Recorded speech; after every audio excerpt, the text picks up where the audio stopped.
Hi, you guys. Welcome back to the Amani Talks podcast. You're here with your host, Amani Talks. Oh my gosh. So don't even get me started, okay?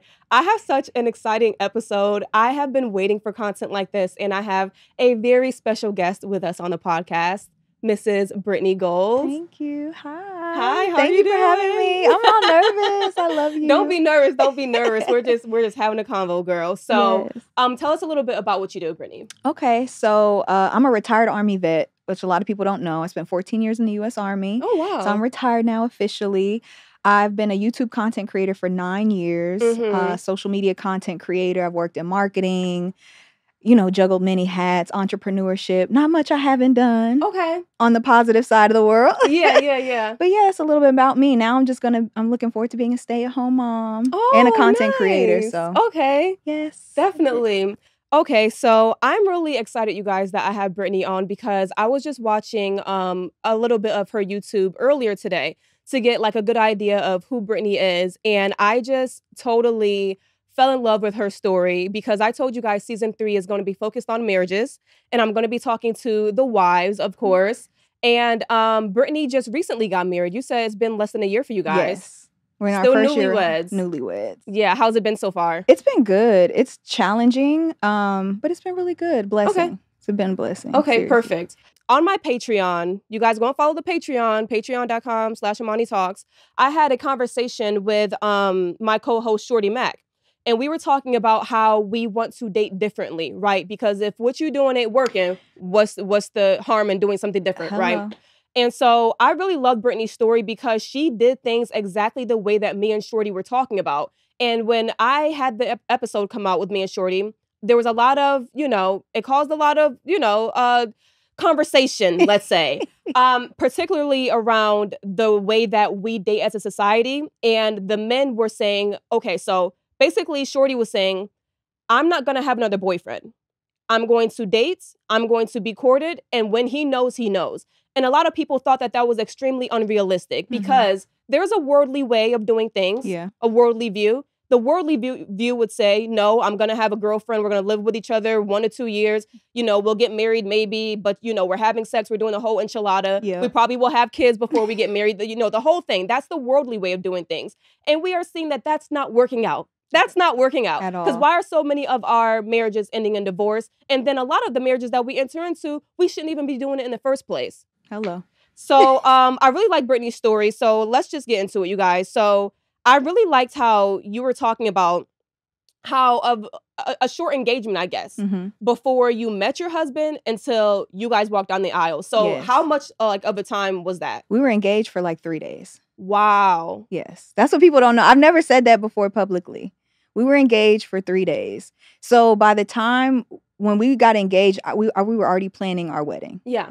So we already knew we were going to get married. And shout out to Shorty and shout out to you because I did exactly that. I got to a point, I was 34. I said, look, I don't need no more boyfriends. I'm in my 30s. I don't need no more boyfriends. And I wanted to do things God's way. And my husband and I, we talk about that on my YouTube channel. But I told him, I was like, hey, I'm ready to be a wife. I want to, get married. I'm ready for my husband, but I'm not going to date, And he was like, well, how does that work? I said, well, God is going to tell my friend when it's time that I'm his wife. And we did just that. So I want to encourage any women out there to think that the world is going to tell you no. Most men in the world are not going to understand that. That's why you got to align with a Christian man, an equally yoked man. Because if a man is walking the way God is telling him to walk, what is the difference between boyfriend and girlfriend and friendship? Like if you're not having sex, if you're not engaging in intercourse, sleeping together, living together, vacations, like what is the difference between friendship and there is no difference. There's no difference. And so I made a rule for myself and it worked out. A lot of people just feel comforted in the title of boyfriend and girlfriend because I think deep down, especially in the Black community, a lot of women don't think that they will ever reach marriage. They don't think so. So they settle for being a baby mother or they settle for being a long-term girlfriend because they don't really see marriages that often. And they think, okay, if I'm never going to get that, then I got to get something. Right. And they settle for being the live-in girlfriend and having the kids and everything. And then when 10 years goes by and he still ain't married you, they have to reflect back on that and be like, well, that's not something that I required, so that's why he didn't do it. But, that's a very worldly way anyway. Like you said, you got to get a man of God and he's going to he's not going to be confused by it. Not at all. It's going to already be the way that he wants to do things anyway. Yeah. So, explain the no dating. So how did it come about to where you met? And if you guys weren't dating, where did the engagement come? Explain that. So we just got to know each other. Like, it was strictly from, we kept running into each other naturally. I wasn't looking. He wasn't looking. We met at my church, or at my church at the time was Embassy City. Shout out to y'all. And we just kept running into each other, and we have mutual friends. And so one day, it was like after, was it Soulmates? We had this thing where he's also a Christian rapper. So I got to see him perform. Okay. And I don't do the industry stuff. I don't do the ball players. I'm not an industry girl. I don't date around in Atlanta like that. So I'm anti-industry. But once I saw him perform and he gave his gift to God, and he was good too. Don't nobody want to be with nobody ain't good. But yeah, I saw that he was really a man of God, and he stood on what was important to me. That's when I started kind of being interested. And once we actually had an initial conversation and we exchanged numbers and we went over that, the very first conversation we had is like, I said, why are you dating? I always tell all my girls, I have a wife prep university, and I tell my girls, before you even give a man your number, before you get too serious, first date, you need to know why this man is dating. What does he want? And once we established that we both wanted to be married, we both wanted the same thing, we exchanged numbers, and we just got to know each other. Yeah. Like strictly friends. We would hang out, we would meet up. We would go eat. We would go hang. We would do dating like things, but we stayed outside the house. We didn't do any front hugs. We did a lot of church hugs, no kissing, no touching, until we were confirmed that it was okay for us to be together, or that our union was going to glorify God. Yes. And once that happened, then we moved forward with okay, let's talk about getting married. Let's talk about rings. Let's talk about all of the, stuff. And then he proposed. We got married. Our courtship was probably a few months. Okay. Like 3-4 months max. Yeah. Okay. Max. Like, it was like that. So what do you say to people that say that's not long enough to get to know someone? I think it depends. I think it depends on your maturity. I think it depends on what you want. If I would have been in my 20s, no. Like, I was not ready to be anybody's wife in my 20s because I didn't understand the sacrifices that you make as a wife. I didn't understand the spiritual ramifications of being a wife. Like, once you're in a covenant and you're not in the world, the enemy lets you do whatever you're doing when you're sinning, right? That's freedom. That's why people say, hey, when we get engaged, there's turmoil. When you get married, there's turmoil, because you're under spiritual attack. So if you're not equipped for that, if you're not ready for that, if you're not ready to pray through things with somebody, if you're not ready to not be selfish, to put your needs sometimes second, and it's not all about the woman, it's not all about the wife, it's not happy wife, happy life, it's happy spouse, happy house. And so if you're not willing to sacrifice, commit, submit to the authority of God, your husband submitting to God, and you submit to your husband, but it's not a dictatorship. Exactly. If you're not ready to really walk with someone, then it's okay to say, hey, I'm not ready yet. I was not ready in my 20s. I was not ready at 32. I wasn't ready at 33, but 34 I was. So I think if we would have been younger, if we wouldn't have been in our purpose, we each have an individual God-driven purpose. If we wouldn't have known that, if we weren't financially stable individually, there were a lot of boxes we checked, worldly boxes, like, okay, yeah, we can do this together. So we were older, more mature, we were ready. Again, if you're not ready, it's okay. Doesn't mean you're a bad person. You're just not ready for that. And that's okay. So you think it was more advantageous to get married a little bit older because, there's also that stigma of women want to get married before they hit 30, So for you, it was like, I wasn't rushing it because I wanted to make sure that all that stuff was behind me. Like, you think it's more... Like, what are the pros and cons of getting married younger or getting married a little older? I think it depends on the woman. Like, I follow a creator named Maya Graves. She's 21 and is killing motherhood, she's on her stuff. Like, she's 21, 2 kids, wife. I could not have done that at 21. So shout out to women who can do that. I think for me, I wasn't mature enough. I didn't have the understanding. I didn't heal. Like, I went to therapy prior to getting married. I had a lot of daddy issues to work out. I had a lot of things to work out within myself. So I think it goes to, are you ready for what you really want? Because we see the glamorous side of marriage. We see the vacations and the beautiful pictures and the birth announcements, and all of that is beautiful. But that's about 20% of what goes into dealing with somebody every single day. I would say 10%. I would say 10% as well. Just growing up, and that's one thing. I've always known that I wanted to be married. I would say like pretty early on, like early 20s. But I will say, with my last relationship, when we were talking about marriage, it was a little scary for me. Yeah. I'm not gonna lie. It's like you want it, and that's something that you work towards. But when it's almost there, you be like, oh wait, like, do I actually really want to be a wife? Because marriage is not all we cute and now we can finally have sex and now we can like that. Like I'm telling you, that's just watching my mom be a wife, watching my stepmom be a wife, just watching all the wives in my life. I'm just like, marriage looks like you know how as Christians we have to wake up every day and die to ourselves so that we can glorify God. That's Being exactly a what wife it is like every day waking up and dying to yourself. Yeah. Your kids and your husband are like before you. They're a priority, and I'm just like, do I want to put everything that I'm doing on the back burner for my husband if that came to it? And I'm just like, dang, am I ready for that yet? And I think with the right person, you won't have to. I haven't had to stop any of my content creating. I haven't stopped using my voice. My husband is not intimidated by me having a voice and an opinion. I think with the right person, and this is your purpose, he's going to champion that. Yeah.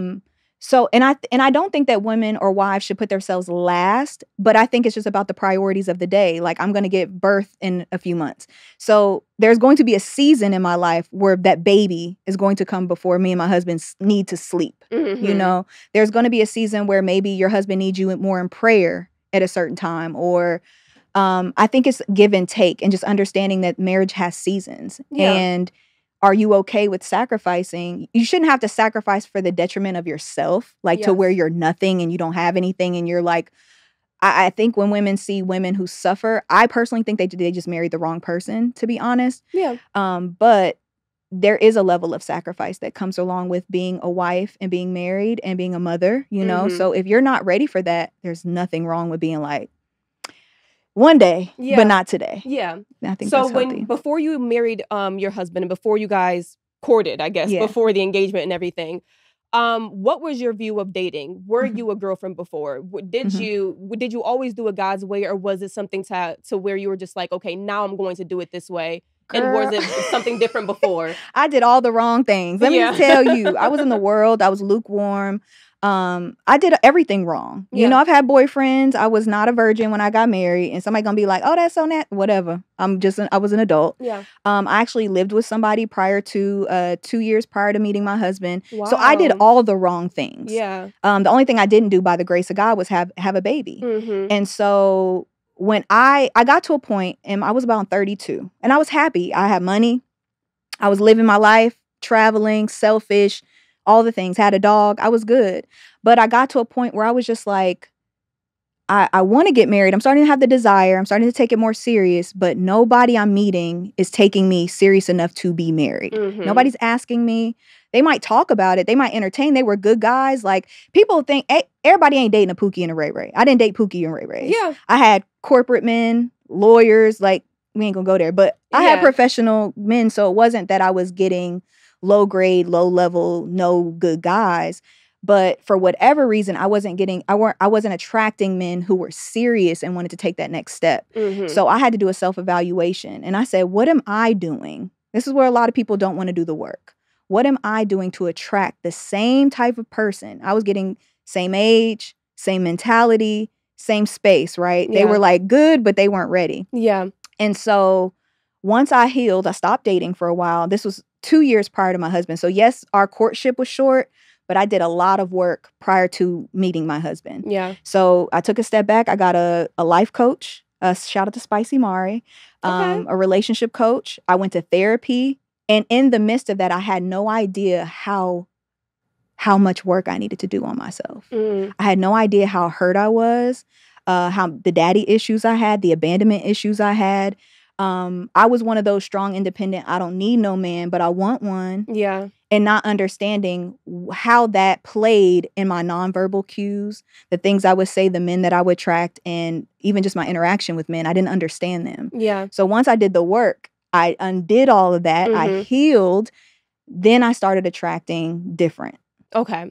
I love what you said a little earlier about the guys that you were dating. They were good, but they weren't ready. Because recently I had a little story time go viral on TikTok, child. I know how that goes, I'm not going to go there. Yeah. it's a blessing and a curse going viral, because when I speak, I'm always speaking to the girls. I'm never speaking to the boys. I'm never speaking to them. I'm never speaking to the incels. I'm always speaking to the girls And they the love women, to chime right? in. Yeah, so I had a story time go viral about my most recent ex, how he was a really good guy, treated me well, raised my standard for dating, but that was not my husband, period. It wasn't my husband. And people were really confused because they were saying, well, if he was a good guy, he treated you well and he raised your standard, what's wrong? But it's just like, there is a big difference between a good guy and a husband. A huge difference. And if I told people, first of all, I'm not gonna tell nobody my business on the internet anyway. Yeah. Like, you're not getting the specific details out of me. Yeah. But even just surface level, if the compatibility, the spirituality, our walks with God, what we want in the future, how we want to have a family, if those things don't align, who cares how good he is? Yeah. Because that's not my husband. Exactly. He's somebody else's husband if he chooses to get married. But people were really confused on that. And I'm just like, how is that a difficult concept? I date good guys. Like, I'm always going to date a guy that buys me flowers and open my door. That's base level. Yeah. But a good guy and a husband is very different. So I'm very glad that you said that. Yeah. Because it seems that was your experience as well. Absolutely. And every good guy is, like you said, it's not for you. Yeah. You might be an amazing woman. Every man is not going to see that. Every man is not going to want that at the same time. And our value doesn't come from how a guy or a man sees us. Our value comes from ourselves and God. That's where our value comes, and everything else is extra. There won't be but a handful of men who truly see your value and truly think of you as a wife, and that is okay. Yeah. You're going to meet hundreds of men. Every man is not going to be like, you're my wife. Yeah, exactly. They might be like, oh, you bomb, you fly, you look good, I stand, whatever. But every man is not going to see you as his wife. And that is okay. Definitely. And the only way that you weed through those men and that okay, which man is valuing me and which man just wants me are by your standards. That's it. Your standards and your boundaries are the only things that are going to separate who you should be around versus who needs to, kick rocks. Absolutely. So I just wanted to ask also, and I kind of already get a good understanding, but just for the audience, the no sex before marriage, was that a consensus that you and your husband both came to together? Was that a discussion, or was that just like, we both know that's not what's going on? It was definitely a discussion, because you can meet somebody in church and, Christians, I love us, but everybody ain't on the walk at the same time. Yes. But it was definitely something we discussed very early on, because I was taking my walk super serious. So before, like I said, I was lukewarm. So I loved God. I went to church, but I was not following everything. And that didn't even just mean with sex. I was smoking, I was drinking, I was entertaining social circles and environments that weren't what I knew was truly right. But I had to grow out of that. I had to mature out of that. And I had to get to a place where I went on a fast and I cut everything. And God really showed up in my life and really worked from the inside out to where I didn't want to do those things anymore. Yeah. So when I met my husband, it was kind of like, I think we were both on the same page, because we were both trying to, because you could say you want to be celibate. Sometimes you will fall. Sometimes you will do the wrong thing, but we were both on the same page of what we wanted. We had strict boundaries. Like, we didn't stay, at a certain point, we didn't stay at each other's houses. We tried to do it so by the book, because at the end of the day, if you've had sex before, you're a human being. Yeah. You're going to have the urges. You're going to have the wants, the desires. You start kissing a little too much. It's going to happen, but it's by being an adult, being mature, and not putting yourself in a situation where you can slip. Definitely. And also, I do tell women, with the right man, he a Christian man, he ain't gonna wait too long. So he gonna get you to that altar. Okay, yes. So do you feel like the no sex before marriage, do you feel like that was something, not specifically for you, but do you feel like that's a motivating factor for Christian men? Absolutely. Absolutely. And it's not, and again, we're not doing it we're doing it to honor God. Yeah, we're doing it to honor God and honor our walks, but they're men. So, and I say that often, and people are like, well, men just married for sex, or men need incentives. The reason why a lot of our men aren't getting married anymore is because there are no incentives for them to get married. At all. We're giving them children. We're living with them. We're being their living girlfriends. We're cooking, cleaning. We're doing everything prior to marriage. So if you're giving men the wife package in the girlfriend stage, why should he upgrade your package? Exactly. Unless he desires marriage. Yeah. But if you're giving, most men, that's why a lot of people get stuck in that. It's not that he doesn't love that woman. It's not that he doesn't, see his future with that woman. But since we didn't require it, it doesn't become a thing. Definitely. And I already know people are going to take this and flip it. But yeah, it's the truth. Human nature is that we want things at a discount. But that's how it used to be, though. It Yeah. used to be women waited so that men, like this long courtship, living together, being together for 3, 4, 5 years. It's That's so new. unnecessary. That's very new. From Yeah. like the when I did my research, before the 1940s, people did not date. They courted and they got married. Mm-hmm. It's only like become from the 1960s and the 1970s and 80s have people started this whole dating thing. That wasn't a thing before. Yeah, definitely. And, you know, it doesn't benefit, like when you think about it, there is no party that gets benefited. Like the woman does not benefit because at some point she feels I don't think there's a live-in girlfriend that would hear this right now that if she's being honest with herself would not say, I feel taken advantage of. Mhm. Like you're going to feel taken advantage of by a man who you are doing everything for. And when you live with a man, you do everything for him. Let's not get it twisted. It starts with little stuff like you cooking, and then you start doing his laundry, and then you start reminding him, oh, you got this. Like you become his mommy, like everything. So, you know, if they're being honest, there's a sense of you feeling like you're being taken advantage of, definitely. And even if they don't in the beginning, eventually it gets old. Yes. I've done it. It gets old because you're starting to play a role that you didn't initially sign up for. And that's why I always advocate for my girls is like, I get it's old school.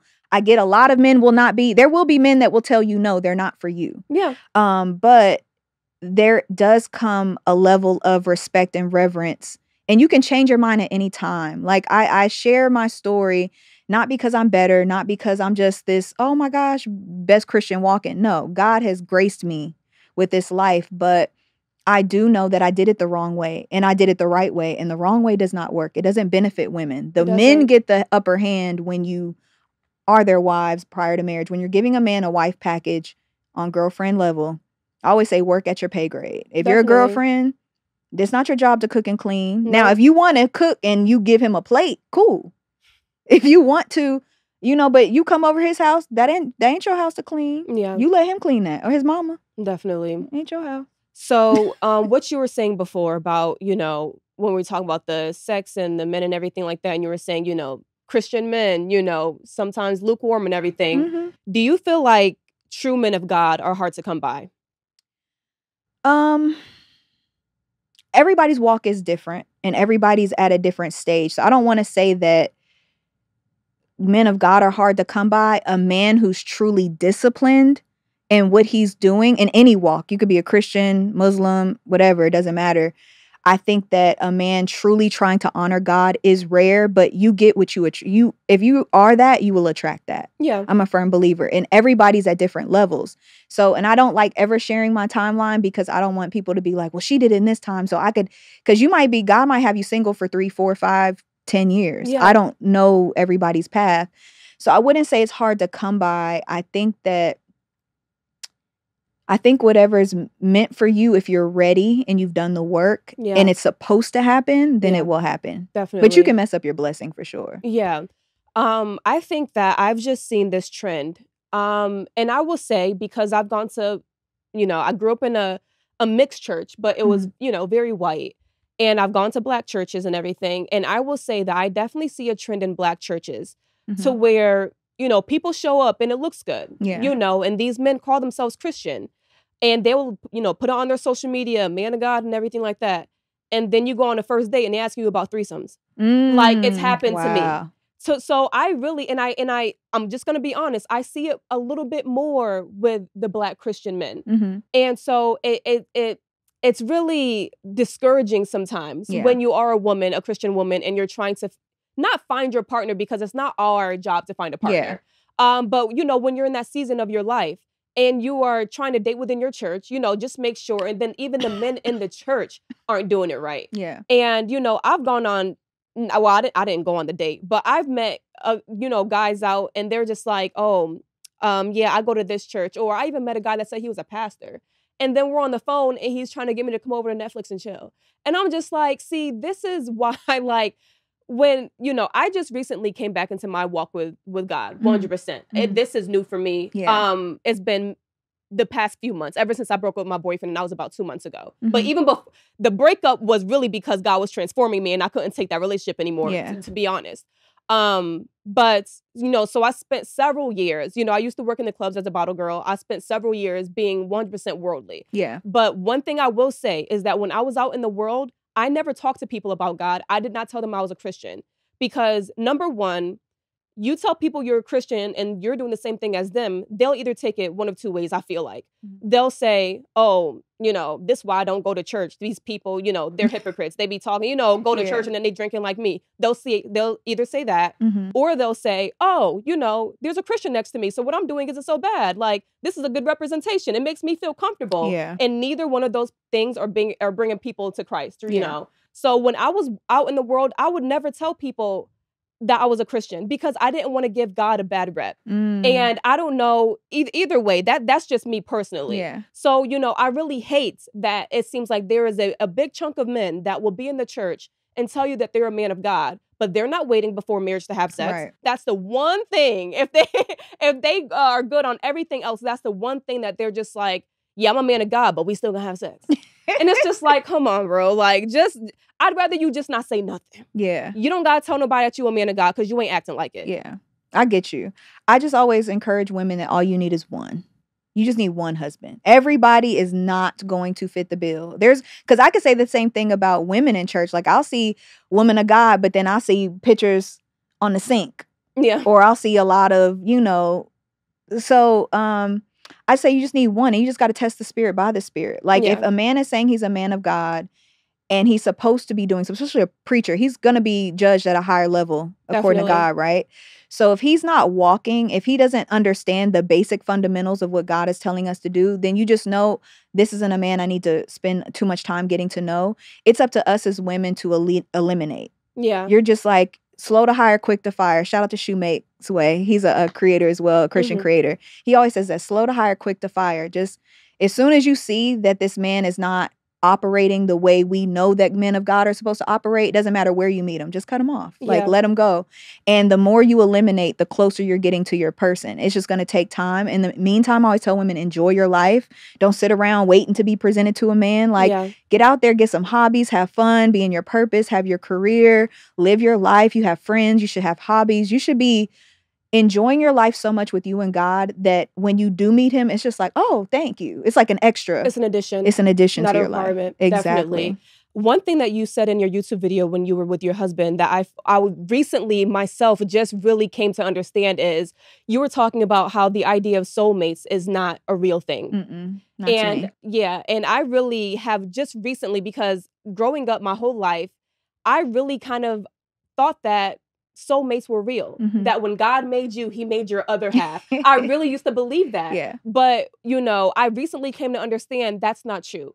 First of all, because not all of us are called to marriage. That's first of all. Second of all, also because if there is some other person out there that's going to complete me, that means on some level, it's my mission to find that person. Yeah. And as a woman, that's never our mission. Yeah. The Bible never says that a woman that finds a husband found a good thing. Nope. That's not biblical at all. And I saw this recent podcast clip on TikTok. I think it was some kind of Christian, women talking. And she was saying how she feels that women should be a motivating factor in a man's life with his relationship with God. And I was just like, that's totally not true. I don't think that it's our purpose to come in and try to change a worldly man to a Christian, a godly man. That women do it though. They do it. They feel like they can change somebody. Yeah. But I always tell people, I'm not in the business of changing nobody because I'm not Jesus Christ. No. Period. And so I really want to get your perspective on that, because I think that a lot of women think that, oh, I can come into his life and I can show him God and he'll come to God through me. No. I always go biblical, right? Because I hear even Christian women give that advice. Like, oh, he doesn't have to be in the church. He doesn't have to do, the Bible says God gave us strict instructions. Do not be unequally yoked. And when we try to do things our way, because I'm telling y'all, a long time, did it my way. When we try to do things our way, that's when we mess up. God already gave us the cheat code. He already gave us the instructions. So I think that you hustle backwards praying that this man does it. And if a man is only coming to God or only going to church or only getting closer praying because of you, what happens when you're not strong? Like, one thing that is so attractive about my husband is no matter how I move, how I walk, what I'm doing, he will still be like, hey, Britt, that's really not godly, or you shouldn't be doing that. Or he focuses on his time with God, because when we die, we're not going to the Lord together. Mm-hmm. We're going to be in front of Jesus Christ by ourselves. So there's only so much you can do. And the days that maybe you're what do I want to say? You're not a perfect person. So your husband's going to not go to church because of you. He's not going to pray.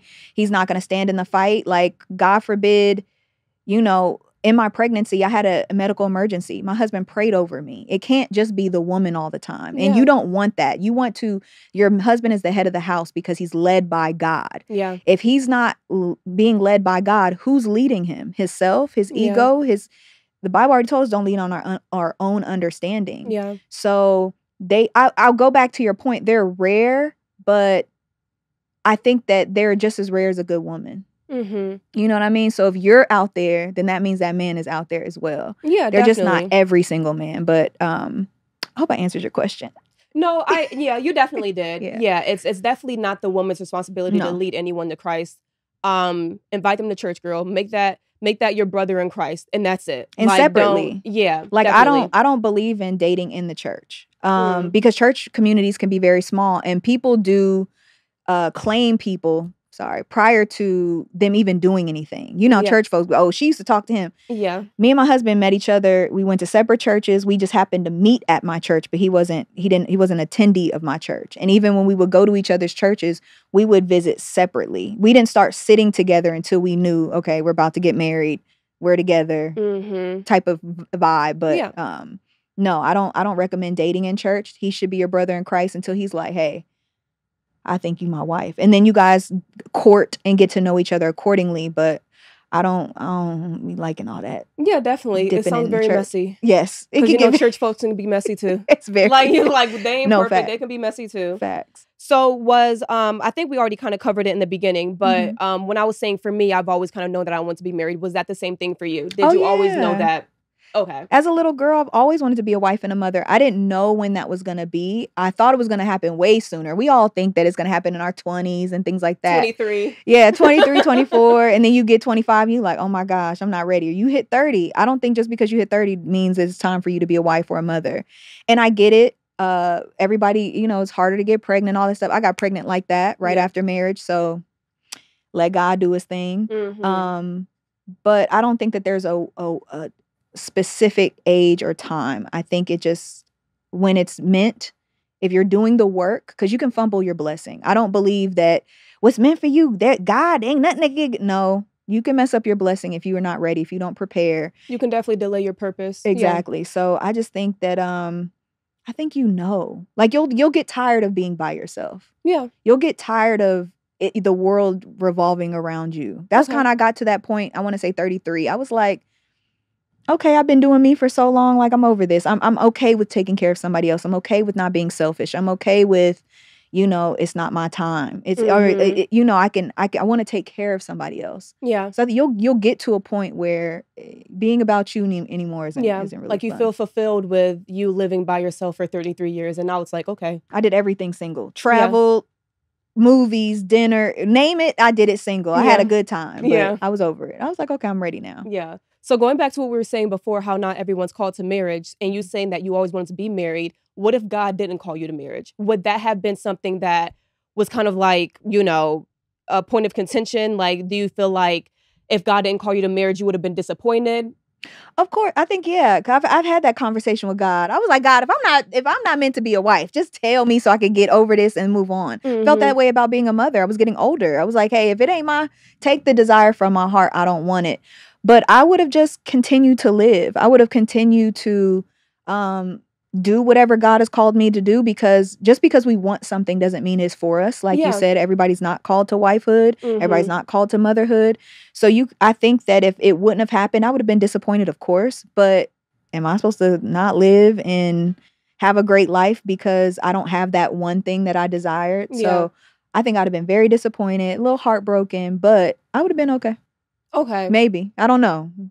Didn't work out like that. I know. I was going to say, like, it's easy for you to say that because it's not how it worked out. But I really feel like a lot of women, especially in the church, kind of glorify marriage and put it, right up there with their relationship with God. Like, they kind of bargaining with God, like, please, God. Like, can I say this? Yeah. I think that was one thing that God revealed to me after I did this. I had to, I got delivered. I didn't talk about deliverance. Deliverance is very important when you're a single woman, especially when you're healed from childhood trauma. I got delivered, and then I put marriage at the altar because I wanted to be married very bad. I put it to the altar. And what that means is I gave it up as a sacrifice to God. It's kind of like when Abraham took Jacob and sacrificed his son, or was going to sacrifice his son.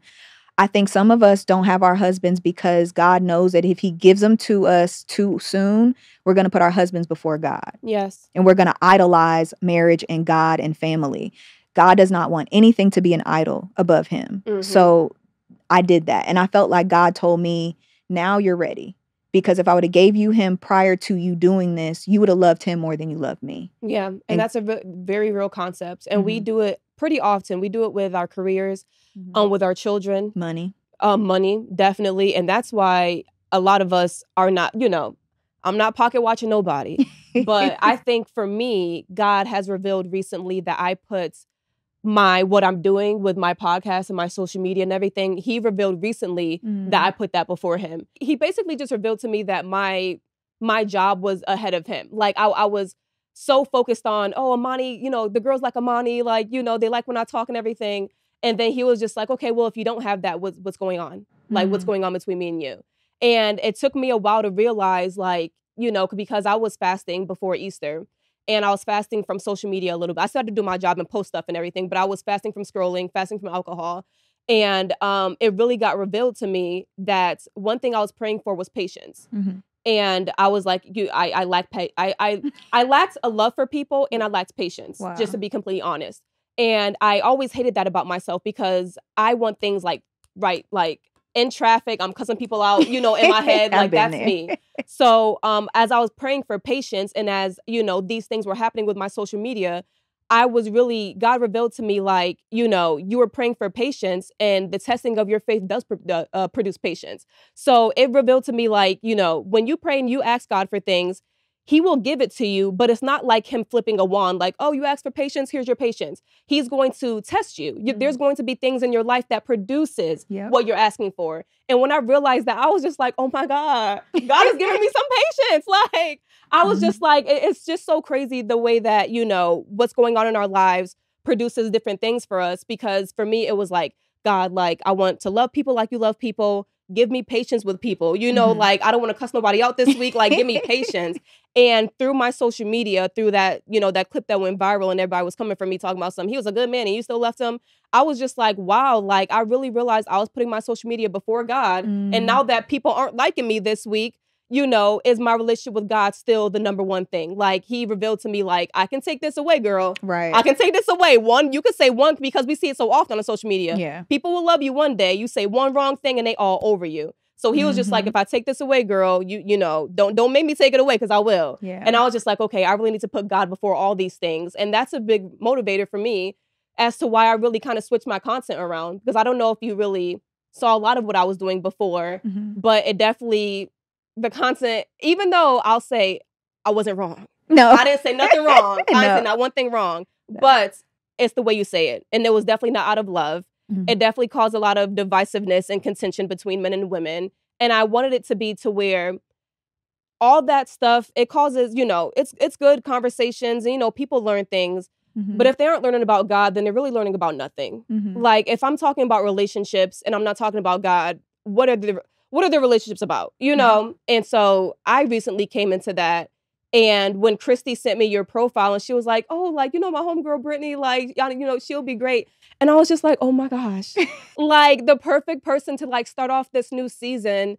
Because I feel like what you were doing, that's what I want to do from now on. Girl, I'm not perfect. I'll be working on it. No, definitely. But, it's a good example. And I think that people need to see more good examples on larger platforms, because we see so much of the opposite get praised. Baby mamas, get posted and everything.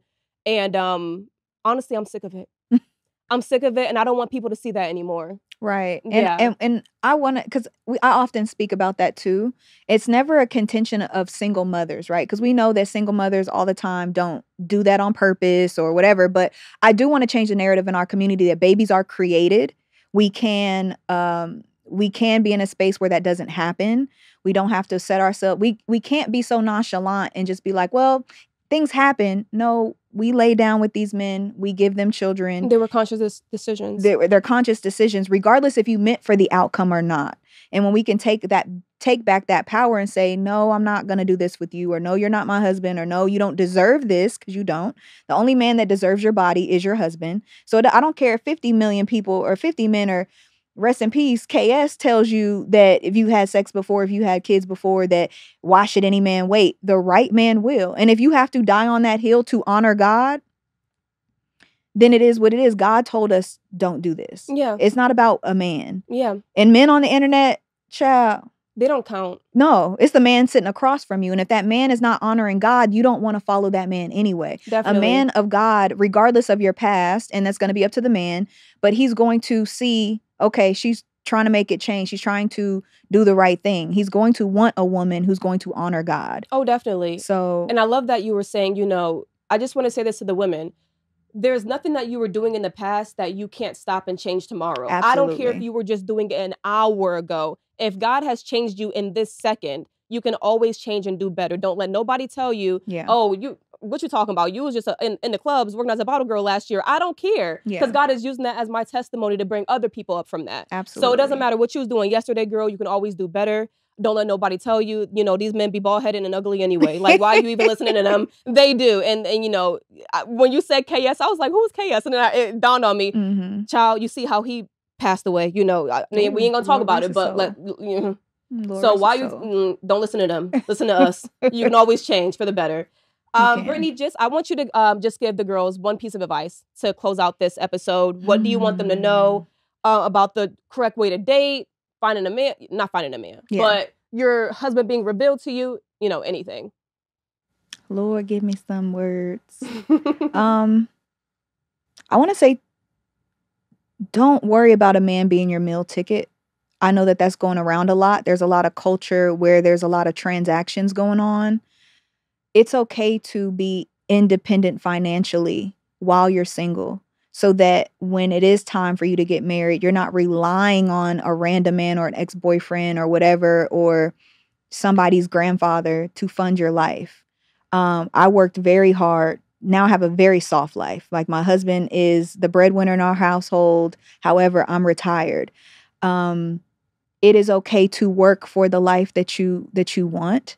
It is okay to have jobs, like honest jobs. It is okay to not be the most glamorous girl or most poppin' or anything like that, to be your authentic self and to love yourself. And I want to just say, like, you don't have to sell yourself. You don't have to make bills your standard. You don't have to make trips and bags and things, material things that at the end of the day will not matter. And yes, bills are important. One of my little things went viral because people came for me about the bills. Bills are important, but if once you get into a space where your bills are no longer bills, they're just expenses, you're going to need more. You're going to want more. It is okay to make love a part of the aspect of marriage. Yeah. Is it the number one thing? No, of course. We're not crazy, right? But neither are finances. That's just a part of it. There's a business aspect to marriage. There's a love aspect to marriage. There's a godly aspect to marriage.